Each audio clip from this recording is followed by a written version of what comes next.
Hello dear student, आओ derive करते हैं formula for parallel plate capacitor. देखो, इसमें मैं तरीके बताऊंगा कि कैसे आप छोटे तरीके से सारे फॉर्मूले डिराइव कर सकते हो फॉर योर एग्जामिनेशन। ओके, सो यहाँ देखो, इसको आप कैसे करोगे। आप मान लो कि एक प्लेट को आप पॉजिटिवली चार्ज करते हो, ठीक है। सो ये प्लेट नेगेटिवली चार्ज है आई वाज में, ठीक है, और इन दोनों प्लेट के बीच की डिस्टेंस d और पोटेंशियल v है। सो कैपेसिटेंस का जो बेसिक फॉर्मूला होता है वो होता है q बाई v। क्लियर है। अब एक चीज ध्यान दो, दो प्लेटें अगर एक दूसरे d डिस्टेंस पर सेपरेट हो, पोटेंशियल अगर उनकी v हो, तो E और V में क्या रिलेशन होता है, v = ED।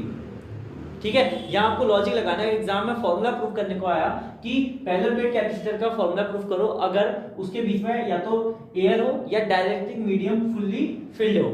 क्लियर है, या मटेरियल, सॉरी।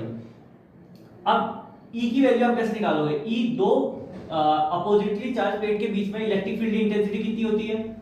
एक शीट के कारण यहाँ पर इसका प्लेट का नाम ए रख लेते हैं, इसका नाम बी रख लेते हैं। इसके कारण यहाँ पर इलेक्ट्रिक फील्ड की डायरेक्शन कहाँ को होगी, ऑब्वियसली इधर को, जो कि ई ए होगी। ये वाली प्लेट भी इसको इधर को ही खींचेगी, जो कि ई बी होगी। तो नेट इलेक्ट्रिक फील्ड कितना आता है, equal to sigma upon epsilon naught. और सिग्मा होती है सरफेस चार्ज डेंसिटी, जिसकी वैल्यू होती है q बाई a।